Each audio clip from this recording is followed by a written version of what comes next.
नमस्कार दोस्तों, उषा की आवाज चैनल में आप सभी का स्वागत है। हमारी आज की कहानी है सयानों की सीख। बहुत दिनों की बात है, किसी नगर में एक सेठ रहता था। नाम तो उसका गरीबचंद था, लेकिन उस नगर में सबसे अधिक संपन्न वही था। उसका नाम गरीबचंद इसलिए था कि उसमें घमंड बिल्कुल नहीं था।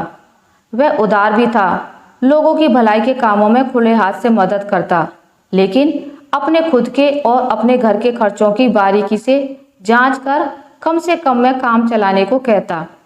इससे उसके परिवार के लोग और नौकर रुष्ट रहते, पर बाकी लोग उससे बहुत प्रसन्न रहते। उसका एकमात्र पुत्र माँ के लाड़ प्यार में पला। वह फिजूल खर्ची और आलसी था।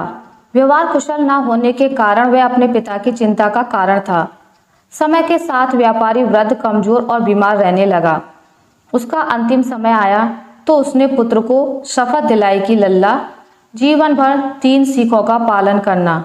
वे 3 सीखें थी। बिना परखे कुछ न मानना, पुरानों को बुलाकर नयों पर भरोसा मत करना, अपना रहस्य किसी को नहीं बताना। यह सीख देने के बाद सेठ का देहांत हो गया। घर परिवार की रीति के अनुसार दिन की शोक अवधि बीतने के बाद पुत्र ने काम काज संभाला। वह चुपचाप अपने आसपास के कारीगरों पर नजर रखता, किसी से कुछ ना कहता। पिता की पहली सीख के मुताबिक वह उन्हें परखता रहता। लल्ला ने देखा कि जो लोग उसके पिता के निकट आने से हिचकते थे, वे खुद को उसका हितैषी बताते हैं। अपनी अनदेखी से पुराने नौकरों को दुख हुआ। कुछ ने असंतोष व्यक्त किया, कुछ चुपचाप अपना काम करते रहे। लल्ला ने हितैषी बनने वालों और असंतोष व्यक्त करने वालों को बुलाकर कहा कि वे उसके खास हैं और उन्हें सबसे बड़ी जिम्मेदारियां दी जा रही हैं।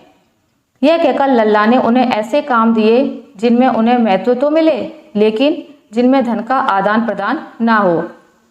इसके बाद लल्ला ने उन्हें जाने दिया और कुछ दिन बाद उनमें से एक एक को बुलाकर कहा कि वे उससे बताए जा रहे रहस्य को गोपनीय रखें, किसी से ना कहें, और उन दोनों के अलावा कोई इस बात को नहीं जानता है।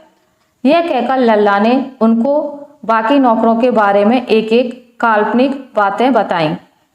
अगले दिन लल्ला ने बाकी सेवकों को एक एक कर बुलाया और उनको भी एक एक बात बताई। कुछ दिनों बाद लल्ला के चारों ओर कानाफूसी होने लगी।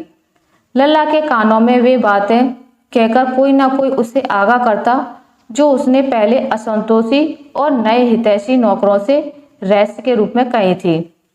कई दिन निकल जाने पर भी लल्ला को वे बातें कहीं सुनाई नहीं दी जो उसने संतोषी और सामान्य रहने वाले सेवकों को गुप्त रखने की हिदायत देते हुए बताई थी।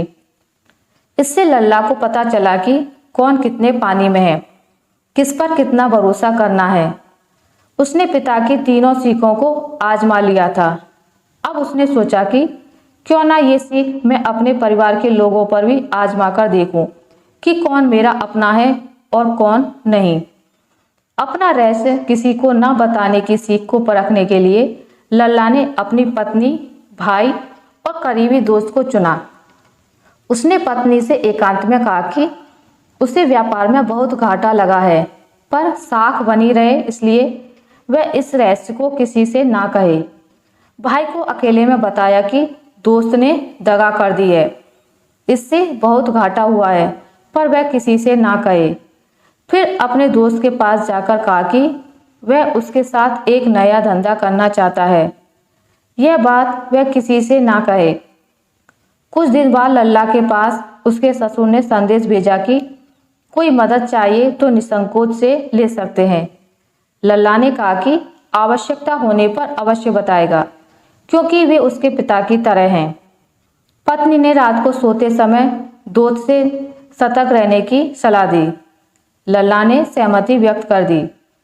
अगले दिन भाई ने उससे कहा कि धंधा बदलने के लिए यह समय ठीक नहीं है। लल्ला समझ गया कि उसके पिता की सभी सीखें सही हैं। अपने पुराने और ईमानदार सेवकों में महत्वपूर्ण कार्य विभाजन कर अपना व्यवसाय संभाला और बहुत उन्नति की।